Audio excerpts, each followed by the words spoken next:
हर emotion करो celebrate एकदम Lallan top style में। आ गए हैं लल्लन टॉप स्टिकर्स जो आपको मिलेंगे बॉबल के कीबोर्ड पर। ऐसे स्टिकर्स के लिए डाउनलोड करें बॉबल कीबोर्ड। डाउनलोड लिंक पाएं डिस्क्रिप्शन में। नमस्कार, सौरभ द्विवेदी नाम है हमारा और आप देखना शुरू कर चुके हैं लल्लन टॉप शो। अब तक आपको अंदाजा लग गया होगा कि दिन की बड़ी खबर काशी से ही होगी, जहां न्यायालय ने ज्ञानवापी श्रृंगार गौरी मामले पर एक अहम फैसला दिया। अब तक न्यायालय इस बिंदु पर विचार कर रहा था कि यह मसला सुनने लायक है कि नहीं। आज आए निर्णय से साफ हो गया कि मामले में लगी याचिकाओं को सुना जाएगा। लाजमी है फैसले पर सहमति और असहमति हो। कुछ पक्ष तो ऊंची अदालत में जाने की बात भी कर चुके हैं, लेकिन इससे आज आए फैसले का वजन कम नहीं होता। इसलिए दिन की बड़ी खबर में हम इस फैसले और इसके असर पर बात करेंगे। ज्ञानवापी मामले को लेकर काशी से इलाहाबाद उच्च न्यायालय और सुप्रीम कोर्ट में मामलों की स्थिति क्या रही, ये भी समझेंगे। साथ में बताएंगे कि मुल्क में महंगाई और कितनी बढ़ गई और देश की दो बड़ी पार्टियां कपड़ों को लेकर क्यों झगड़ रही हैं। पर सबसे पहले दिन का वीडियो।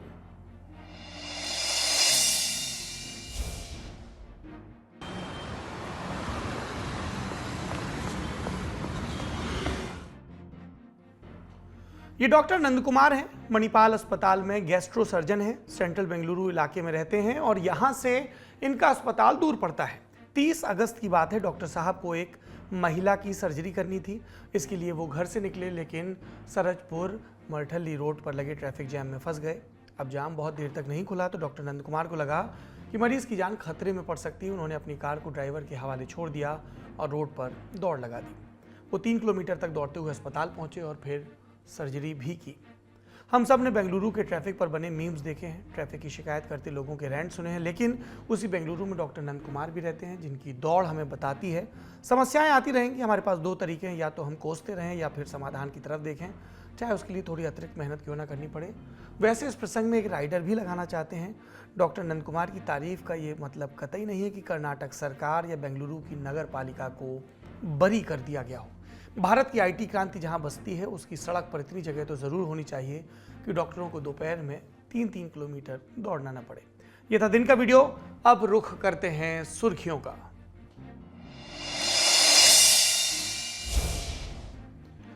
पहली सुर्खी का संबंध है कांग्रेस की भारत जोड़ो यात्रा से और फिर बीजेपी के इस पर चल रहे पलटवार से, यानी कि खींचतान से। राहुल गांधी कन्याकुमारी से श्रीनगर तक पैदल यात्रा पर हैं और जितनी चर्चा यात्रा से निकले बयानों की नहीं है, उतनी चर्चा है उस मीम वॉर की जो सोशल मीडिया पर चल रहा है, क्योंकि प्रेम और जंग में सब जायज मान लिया गया है। इसीलिए लड़ाई वहां तक चली गई है कि कौन क्या पहनता है और उससे क्या साबित होता है। और आप तो जानते ही हैं कपड़ों की आग कितनी जल्दी फैलती है। आप तस्वीरें देखिए, तस्वीरों में आपको एक्टिविटीज तो नजर आ रही हैं, लेकिन अभी आगे जो तस्वीरें दिखेंगी उसमें ये मीम वॉर का प्रसंग समझ में आ जाएगा। 9 सितंबर को भाजपा के आधिकारिक ट्विटर हैंडल पर 2 तस्वीरों का एक कोलाज शेयर हुआ। इसमें एक तरफ भारत जोड़ो यात्रा पर निकले राहुल दिखाई दे रहे थे और दूसरी तरफ टी शर्ट की कीमत जो कि 41,000 से ज़्यादा थी।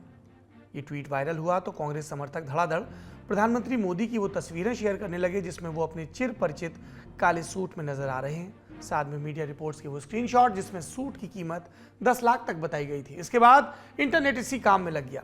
कोई किसी के जूते पर तंज कस रहा था तो कोई किसी के चश्मे और कलम पर। किसी तरह यह दिन बीता तो राहुल का ईसाई पादरी जॉर्ज पुन्नैया के साथ एक वीडियो वायरल हो गया। पुन्नैया अपने विवादित बयानों के लिए पहले भी चर्चा में रहे हैं, तो यीशु और शक्ति पर टिप्पणी करते उनके वीडियो पर फिर बवाल हुआ। राहुल से पूछा गया कि अगर वो पुन्नैया के विचार जानते थे तो उनसे मिलने क्यों गए थे। पुन्नैया ने बाद में इंडिया टुडे से कहा कि उनकी पूरी बात को नहीं सुना गया, लेकिन अगर किसी को दुख हुआ है तो वो माफी मांगते हैं। ऐसे ही विवादों से होते हुए हम 12 सितंबर की तारीख तक पहुंचते हैं और बात एक बार फिर कपड़ों पर आ जाती है। कांग्रेस ने अपने आधिकारिक ट्विटर हैंडल पर एक तस्वीर डाली जिसमें एक खाकी हाफ पैंट सुलगता हुआ नजर आ रहा था। तस्वीर के साथ अंग्रेजी में लिखा था, भारत को नफरत की बेड़ियों से आज़ाद करवाने, भाजपा आरएसएस द्वारा किए गए नुकसान की भरपाई करने हम कदम दर कदम अपनी मंजिल तक पहुंचेंगे। ये ट्वीट सामने आया। खाकी हाफ पैंट राष्ट्रीय स्वयंसेवक संघ के गणवेश का हिस्सा रहा है, इसीलिए कांग्रेस के इस ट्वीट पर भाजपा की तरफ से तीखी प्रतिक्रिया आई। संबित पात्रा ने कांग्रेस पर हिंसा का आह्वान करने का आरोप लगाया। This was tweeted by the Congress party today morning for their Bharat Jodo Yatra. The picture that has been shown in this tweet is this. यह तस्वीर भारतीय जनता पार्टी आरएसएस को रिप्रेजेंट करते हुए कांग्रेस पार्टी ने ट्वीट किया है और इसमें आग जलते हुए दिखाया गया है। आगजनी का दृश्य है ये। This is nothing but instigating people for violence. Congress की ओर से प्रेस कॉन्फ्रेंस करने आए जयराम रमेश ने इन आरोपों पर यह प्रतिक्रिया दी। एक दर्शाता है, अगर कंटेनर के बारे में मुद्दा बनाना चाहते हैं, टी शर्ट के बारे में मुद्दा बनाना चाहते हैं, जूतों के बारे में इसको मुद्दा बनाना चाहते हैं, तो ये बिल्कुल साफ है कि ये घबराए हुए हैं, ये परेशान हैं और कुछ भी बोल देते हैं। झूठ की फैक्ट्री तो बिल्कुल ओवर टाइम चल रही है अभी, और खास तौर से सोशल मीडिया पर। अगली सुर्खी का ताल्लुक है नागरिकता संशोधन कानून सीएए को मिली कानूनी चुनौती से। दर्शक जानते ही हैं कि दिसंबर 2019 में यह कानून संसद से पास हो गया था और जनवरी 2020 में अधिसूचित भी कर दिया गया था, लेकिन दिल्ली, यूपी और पूर्वोत्तर में लंबे वक्त तक इस कानून का विरोध चलता रहा। आखिरकार कोरोना महामारी के आने पर प्रदर्शन रुके, लेकिन सरकार ने स्थिति को भांपते हुए कभी कानून लागू करने के लिए नियम नहीं बनाए। दूसरी तरफ कानून के खिलाफ सुप्रीम कोर्ट में भी याचिकाएं लगती रहीं। मुख्य याचिकाकर्ता कौन है? इंडियन यूनियन मुस्लिम लीग आईयूएमएल के अलावा 218 और याचिकाकर्ता हैं, जिसमें एआईएमआईएम के अध्यक्ष असदुद्दीन ओवैसी, कांग्रेस नेता जयराम रमेश और तृणमूल नेता महुआ मोइत्रा और केरल सरकार भी शामिल हैं। आज सीजेआई यूयू ललित और जस्टिस एस रविंद्र भट्ट की बेंच ने पूरी 219 याचिकाओं पर सुनवाई की। सीए कानून भारत के नज़दीकी देशों में धार्मिक प्रताड़ना झेल रहे लोगों को भारत की नागरिकता देने की बात करता है, लेकिन सारे धर्मों के नहीं। इसलिए सीए को प्रमुख चुनौती संविधान में निहित अनुच्छेद 14 के आधार पर दी गई। अनुच्छेद 14 कहता है, भारत की सीमाओं के भीतर हर व्यक्ति कानून के सामने बराबर होगा और उसे कानून से बराबर संरक्षण मिलेगा। राज्य इस हक के आड़े नहीं आ सकता। धर्म, नस्ल, जाति, लिंग या जन्म के स्थान को आधार बनाकर पक्षपात करना वर्जित है। सरकार का तर्क यह है कि उसने प्रताड़ित शरणार्थियों को नागरिकता देने का फैसला लेकर संविधान सम्मत काम किया, इसलिए सीएए को अनुच्छेद 14 के खिलाफ नहीं माना जा सकता। आज सुनवाई शुरू होते ही सरकार की तरफ से पेश हुए सॉलिसिटर जनरल और उन्होंने कहा, कई याचिकाओं में समस्याएं, हमने कुछ का जवाब दाखिल किया है, कुछ में नहीं कर पाए, इसलिए हमें और वक्त चाहिए। इसके बाद बेंच और वकीलों के बीच इस बात को लेकर चर्चा हुई कि इतनी बड़ी संख्या में लगाई गई याचिकाओं को किस तरह वर्गीकृत किया जाए, क्योंकि तभी व्यवस्थित तरीके से सुनवाई संभव हो पाएगी। आईयूएमएल की तरफ से पेश हुए वकील कपिल सिब्बल ने कहा कि वो सॉलिसिटर जनरल के साथ मिलकर ये काम करने को तैयार हैं। कुछ देर चर्चा के बाद बेंच ने कहा कि सॉलिसिटर जनरल का दफ्तर याचिकाओं में कानून को दी गई चुनौतियों का वर्गीकरण कर ले और उन्हें अलग अलग सेगमेंट में बांट ले। फिर इन सेगमेंट्स को आधार बनाकर केंद्र सरकार 4 हफ्तों के भीतर अपनी तरफ से जवाब दाखिल करे। मामले में अगली सुनवाई होगी 19 सितंबर को।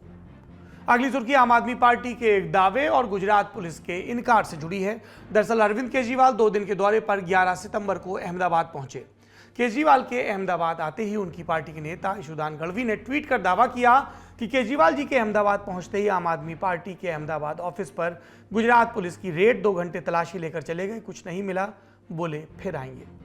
आम आदमी पार्टी के दफ्तर में पुलिस की रेड के दावे को हवा तब लगी जब खुद केजरीवाल ने ईशुदान गढ़वी के ट्वीट को रीट्वीट करते हुए लिखा, दिल्ली के बाद अब गुजरात में भी रेड करनी शुरू कर दी। दिल्ली में कुछ नहीं मिला, गुजरात में भी कुछ नहीं मिला।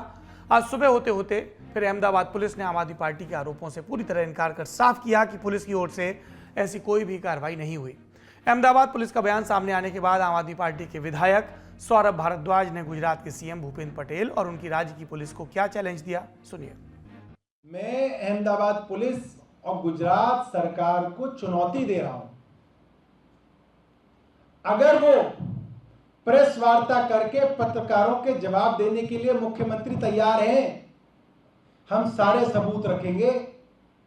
जो पुलिस वाले वहां पे पहुंचे थे उनके नाम हमें मालूम है, हमारे कुछ लोग उनको पहचानते हैं। आप झूठ को सच और सच को झूठ ऐसे नहीं बना सकते। गुजरात के मुख्यमंत्री ये वादा करें, हम सबूत रखेंगे, वो प्रेस वार्ता के अंदर उसका जवाब जरूर दे, भाग ना जाए। हम सबूत रखने के लिए तैयार हैं और हम ये चुनौती देते हैं। आम आदमी पार्टी का आरोप है कि अहमदाबाद पुलिस सिविल ड्रेस पहनकर छापेमारी करने आई थी। वहीं बीजेपी आम आदमी पार्टी पर झूठ के आधार पर राजनीति करने के आरोप लगा रही है। गुजरात में विधानसभा चुनाव नजदीक है, ऐसे में आम आदमी पार्टी छापा शब्द को कीवर्ड बनाने की कोशिश में है।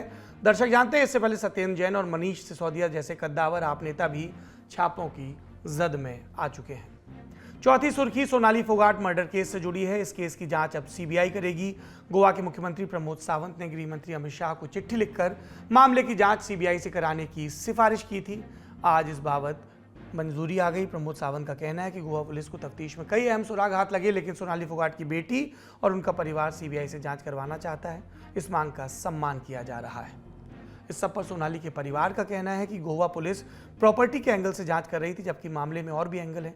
11 सितंबर को हरियाणा के हिसार में सर्वखाप महापंचायत का भी आयोजन हुआ था, जिसमें खाप की ओर से सरकार को 23 सितंबर तक सीबीआई जांच की सिफारिश करने का अल्टीमेटम दिया गया था। 23 अगस्त को गोवा में सोनाली फोगाट की मौत हो गई थी।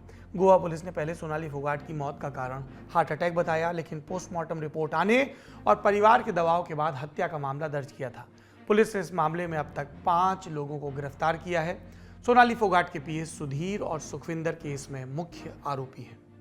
आखिरी सुर्खी का संबंध है महंगाई के आंकड़ों से। भारत सरकार ने आज अगस्त 2022 के लिए खुदरा महंगाई के आंकड़े जारी कर दिए। इनके मुताबिक अगस्त में खुदरा महंगाई बढ़कर 7% तक पहुंच गई।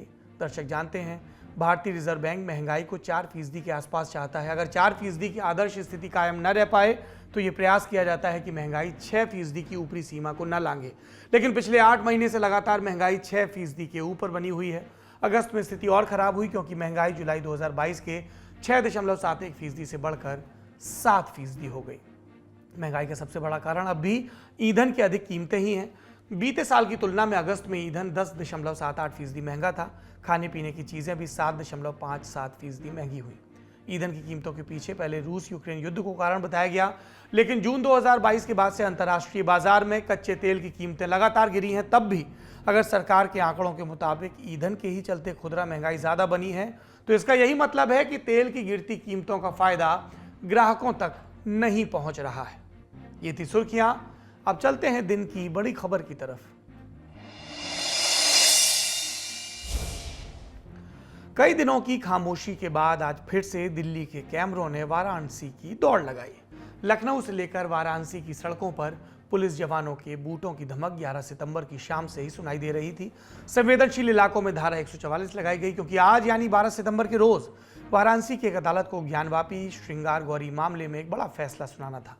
शुरू में ही हम कुछ बातें साफ कर दें। पहली ये कि आज वाराणसी कोर्ट में जो सुनवाई हुई वो शिवलिंग या मस्जिद परिसर पर अधिकार से नहीं जुड़ी थी। दूसरी बात, इस फैसले का मंदिर के निर्माण या मस्जिद की वैधानिकता से भी कोई लेना देना नहीं है। आपको याद होगा, पुरातत्व विभाग ने 16 मई 2022 को ज्ञानवापी परिसर का सर्वे भी किया था। सर्वे में एक आकृति मिली थी जिसे कई लोग अपने मत के हिसाब से शिवलिंग कह रहे हैं, कई ने फव्वारा भी कहा। न्यायालय अभी इसको लेकर अंतिम नतीजे पर नहीं पहुंचा है, तो हम भी उस बहस में नहीं जाएंगे। सीधे आज वाले मामले पर आते हैं। यह मामला 18 अगस्त 2021 को दाखिल किया गया, जिसके बाद ही सर्वे का आदेश हुआ था। याचिका किसने दाखिल की? 5 महिलाओं ने। नाम नोट करिए। रेखा पाठक, जो मूलतः वाराणसी की हैं, राखी सिंह, जो दिल्ली की रहने वाली हैं, लक्ष्मी देवी, जो बनारस की रहने वाली हैं, सीता साहू, ये भी बनारस की हैं, और मंजू व्यास, ये भी काशी के ही रामघाट मोहल्ले से हैं। इन 5 महिलाओं ने वाराणसी कोर्ट में याचिका दाखिल कर मस्जिद परिसर के अंदर पूजा अर्चना की मांग की। पूजा कथित शिवलिंग की नहीं, बल्कि श्रृंगार गौरी माता की। ज्ञानवापी मस्जिद की पश्चिमी दीवार पर कुछ मूर्तियों की आकृतियां हैं, इन्हें ही श्रृंगार गौरी कहा जाता है। ये दुर्लभ फोटो हमें यूपी सरकार की वेबसाइट से मिली है। काशी विश्वनाथ मंदिर में दर्शन करने वालों को ये दिखाई नहीं देती, क्योंकि ये दीवार और लोहे की जालियों के उस पार मस्जिद परिसर में है। श्रृंगार गौरी की मूर्तियों पर साल में एक बार हिंदू समुदाय पूजा पाठ भी करता है। ये पूजा चैत्र नवरात्रि के चौथे दिन होती है, और इसके लिए सीमित संख्या में ही लोगों को अनुमति दी जाती है। याचिकाकर्ताओं की तरफ से दावा किया गया कि 1993 तक मां श्रृंगार गौरी की पूजा हर रोज होती थी, लेकिन 1993 में इस पर रोक लगा दी गई।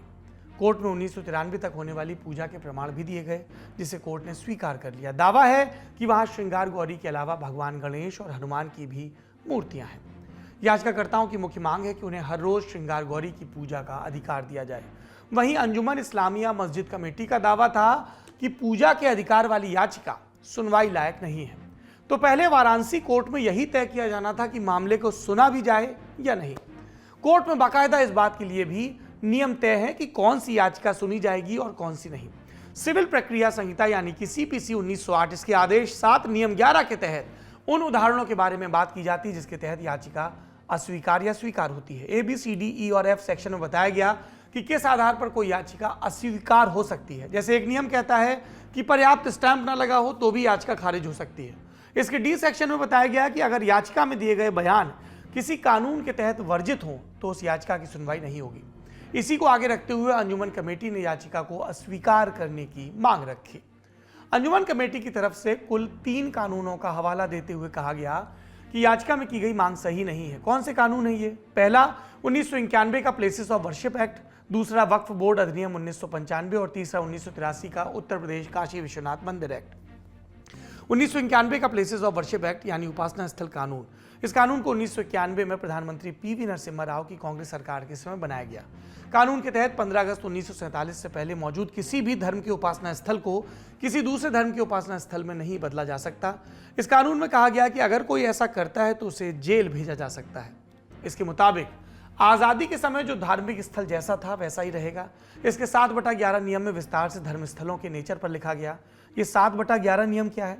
दरअसल इसके तहत ये बताया गया कि उपासना स्थल अधिनियम 1991 के संदर्भ में CPC का आदेश 7 नियम 11 कैसे लागू होगा। इस नियम के मुताबिक किसी भी धार्मिक स्थल पर दूसरे पक्ष के दावे से संबंधित याचिकाएं नहीं लगाई जा सकती, यानी किसी धार्मिक स्थल की प्रकृति और स्थिति को बदलने की याचिका सीधे अदालत में दाखिल नहीं होगी, क्योंकि उस याचिका पर सुनवाई ही नहीं होगी। इसी नियम का हवाला देते हुए मुस्लिम पक्ष ने याचिका खारिज करने को कहा। हालांकि ये कानून और CPC के नियम किसी धार्मिक स्थल की प्रकृति और स्थिति की पहचान के लिए कोई जांच कमीशन का गठन या सर्वेक्षण कराने से नहीं रोकता। ये टिप्पणी बीते दिनों सुप्रीम कोर्ट से हुई थी। दूसरा कानून वक्फ बोर्ड अधिनियम 1995, जिसके तहत ज्ञानवापी मस्जिद को वक्फ बोर्ड की संपत्ति बताया गया, यानी बोर्ड ज्ञानवापी को मस्जिद के तौर पर मान्यता देता है। इससे संबंधित अधिकार UP Sunni central board of Waqf Lucknow को है। ऐसे में इस अदालत को सुनवाई का क्षेत्राधिकार नहीं, ये दलील दी गई। तीसरी दलील 1983 का उत्तर प्रदेश काशी विश्वनाथ मंदिर एक्ट, जिसके तहत संपूर्ण काशी विश्वनाथ मंदिर परिसर की देखरेख के लिए बोर्ड ऑफ ट्रस्टी बनाने का प्रावधान है और बोर्ड ऑफ ट्रस्टी को ही श्री काशी विश्वनाथ मंदिर और उसके परिसर के देवी देवताओं के प्रबंध का अधिकार मिला है। दावा किया गया कि श्रृंगार गौरी उस दायरे में नहीं आता। पूरी दलील सुनने के बाद वाराणसी कोर्ट के जज अजय कृष्ण विश्वेश ने 24 अगस्त को फैसला सुरक्षित कर लिया था। फैसले का वक्त आया तो कोर्ट रूम में कुल 62 लोगों को मौजूद रहने की अनुमति मिली। हिंदू पक्ष की तरफ से 6 वकील, मुस्लिम पक्ष की तरफ से 5 वकील, ये 2 टीमें थी। महिला याचियों की तरफ से अलग अलग वकील नियुक्त थे। राखी सिंह की तरफ से 2 वकील हैं, शिवम गौड़ और मानवेंद्र सिंह, जबकि सोहन लाल आर्य और दूसरे याचिकाकर्ताओं की तरफ से हरिशंकर जैन और विष्णु जैन समेत 4 वकील लीड कर रहे थे। फैसला हिंदू पक्ष के पक्ष में आया। ये बात आपको टीवी या अन्य माध्यमों से पता चल गई होगी। हम अब तक आपको केस की बारीकियों के बारे में बता रहे थे, अब फैसले के मुख्य बिंदुओं को भी जान लेते हैं। पहला, कोर्ट ने कहा कि हिंदू पक्ष की ओर से दायर याचिका में श्रृंगार गौरी की पूजा का अधिकार मांगा गया था। ये याचिका मेरिट के बेसिस पर सुनवाई के लायक है। दूसरा, कोर्ट ने कहा कि इस मामले पर सुनवाई पूजा स्थल अधिनियम 1991, वक्फ एक्ट 1995 और यूपी श्री काशी विश्वनाथ मंदिर एक्ट 1983, इन तीनों में किसी भी कानून के तहत वर्जित नहीं है। मतलब मुस्लिम पक्ष जिन 3 कानूनों के तहत राहत चाहता था वो उसे नहीं मिली, अतः उसके दावे को खारिज किया जाता है। कोर्ट ने 22 सितंबर तक दोनों पक्षों को लिखित में अपने जवाब दाखिल करने को कहा है। इस मामले पर अगली सुनवाई 22 सितंबर से शुरू होगी। कोर्ट के फैसले के बाद अब मामले की सुनवाई होगी। हिंदू पक्ष की तरफ से मूर्तियों की मौजूदगी और पहले के वर्षों में पूजा पाठ होने के सबूत पेश किए जाएंगे। ये मामला इसलिए भी 1991 में उपासना कानून के दायरे में नहीं आया क्योंकि यहाँ जगह के नेचर को बदलने की बात नहीं है।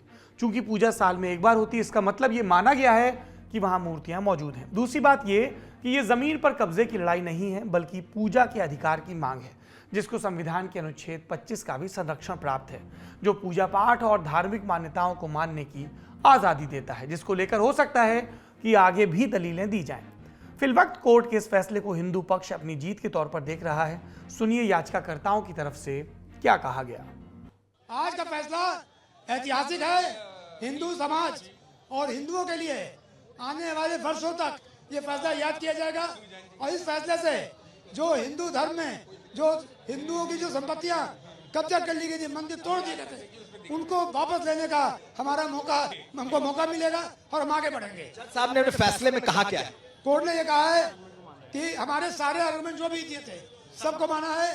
Place of worship act apply नहीं करता, वक्फ एक्ट से बाधित नहीं है और मुस्लिम पर जो कहा है कि आप 22 तारीख तक रिटर्न स्टेटमेंट फाइल कर दीजिए, और जितने फर्जी दावे थे उनके सब रिजेक्ट कर दिए हैं, और ये साबित हो गया है कि वो प्रॉपर्टी नहीं है। तो इसका अर्थ क्या निकाला जाए 22 तारीख को? क्या अब सूट आगे बढ़ेगा और गवाही होगी और अपना सूट साबित करेंगे। सफलता मिलेगी, निर्णय हम लोग के पक्ष में है। अब जो आगे भी होगा तो सारे प्रमाण हिंदू पक्ष में है, निर्णय आना ही है। बातों में खुशी के अलावा जश्न की तस्वीरें भी खूब दिखी और मुस्लिम पक्ष उसने इसे डिफेंड करने की पूरी कोशिश की। मामले को सुप्रीम कोर्ट तक ले गए। सुप्रीम कोर्ट ने कह दिया था कि पहले वाराणसी कोर्ट इस पर तय करे। पूजा का अधिकार अभी नहीं मिला है, मगर यह तय हो गया है कि इस पर सुनवाई होगी। मुस्लिम पक्ष के पास विकल्प है कि वो वाराणसी कोर्ट के इस फैसले के खिलाफ इलाहाबाद हाई कोर्ट जाए। सुनिए उनके वकील ने क्या कहा। अगला कदम हमारा होगा, हम इसके आगे जाएंगे हाई कोर्ट, अपील करेंगे इस ऑर्डर पर। ये कोई फाइनल ऑर्डर तो है नहीं, ये तो एक एप्लीकेशन का ऑर्डर डिस्पोजल था। यानी कि अब इसके बाद आप सीधा इलाहाबाद हाई कोर्ट जाएंगे। अब पार्लियामेंट का फैसला है, पार्लियामेंट के फैसले को नहीं माना जाए, इसका मतलब है कि आपका ही न्यायपालिका आपकी है, पार्लियामेंट आपका है। आप पार्लियामेंट में बनाएंगे, ऑर्डर बनाएंगे, कॉन्स्टिट्यूशन पास करेंगे, उसके बाद कह देंगे नहीं हम नहीं मानेंगे, अब सब लोग बिक जाओ हमारे हाथ। मुस्लिम पक्ष को आशंका है कि पूजा का अधिकार मिला तो धीरे धीरे हिंदू पक्ष का दावा मजबूत होता जाएगा। अब ये मामला इलाहाबाद हाई कोर्ट जाता है या नहीं, ये तो जज साहिबान तय करेंगे, लेकिन ज्ञानवापी मस्जिद से जुड़ा एक मामला पहले से ही इलाहाबाद हाई कोर्ट में चल रहा है। ज्ञानवापी के साथ बरसों पुराना ये विवाद नत्थी है कि वो मस्जिद मंदिर को तोड़कर बनाई गई है। हालांकि मुस्लिम पक्ष हमेशा इस बात से इनकार करता रहा है। इसी को लेकर 90 के दशक में कानूनी विवाद चलते रहे। 1998 में इलाहाबाद हाई कोर्ट ने मामले का आंशिक पटाक्षेप करते हुए सुनवाई से इनकार कर दिया था। एक तरह से ज्ञानवापी मस्जिद को 1991 के प्लेसेस ऑफ वर्शिप एक्ट का संरक्षण दे दिया था। अब इस कानून को भी सुप्रीम कोर्ट में चुनौती दी जा चुकी है। खैर, आज जब सारे कैमरे वाराणसी की तरफ घूमे थे, तब इलाहाबाद हाई कोर्ट में भी सुनवाई हुई। यूपी सुन्नी सेंट्रल वक्फ बोर्ड और मस्जिद इंतजामिया कमेटी की ओर से 5 याचिकाएं दाखिल की गई थी। सभी याचिकाओं को क्लब कर जस्टिस प्रकाश पाडिया की सिंगल बेंच ने सुनवाई की। वक्फ बोर्ड की दलीलें पहले ही सुनी जा चुकी थी। आज हिंदू पक्ष और यूपी सरकार को सुनने की बारी थी। सुनवाई के बाद 5 में से 3 मुकदमों में सुनवाई पूरी होने के बाद अदालत ने अपना जजमेंट रिजर्व कर लिया। अब आगे मस्जिद में हुए सर्वे के आदेश से जुड़ी 2 याचिकाओं पर सुनवाई होगी, क्योंकि कोर्ट ने 30 सितंबर तक एएसआई के सर्वे पर रोक बढ़ा दी है। तो अभी अंतिम निर्णय कहीं भी नहीं हुआ है। इतना जरूर है कि अयोध्या के बाद अब काशी और मथुरा के विवादों ने अदालतों का रास्ता पकड़ लिया है। इनके लंबा खींचने की उम्मीद है और इस बात से भी इनकार नहीं कि यह देश की आम जनता को मानसिक और राजनीतिक दोनों तरह से प्रभावित जरूर करेंगे। आज का लल्लन टॉप शो यहीं समाप्त होता है, पर एक अनुरोध के साथ। लल्लन टॉप का सबसे ठेठ, सबसे खुरदुरा और सबसे बिगड़ैल भी कुछ की नजर में बेबी आ गया है, बाजा, हमारा पॉडकास्ट। इसे सुनने के लिए डाउनलोड करें लल्लन टॉप की ऐप, और जो पॉडकास्ट सुने एक ग्रामीण का बयान और बहुत सारी चीजें, तो फिर अपनी प्रतिक्रिया से भी जरूर अवगत करवाएं। अपना और अपनों का खूब ख्याल रखिए। शुभ रात्रि। लल्लन टॉप का सबसे ठस, ठेठ और ठसकदार बेबी आ गया है लल्लन टॉप का पॉडकास्ट, जिसका नाम है बाजा, और ये बजेगा सिर्फ लल्लन टॉप ऐप पर।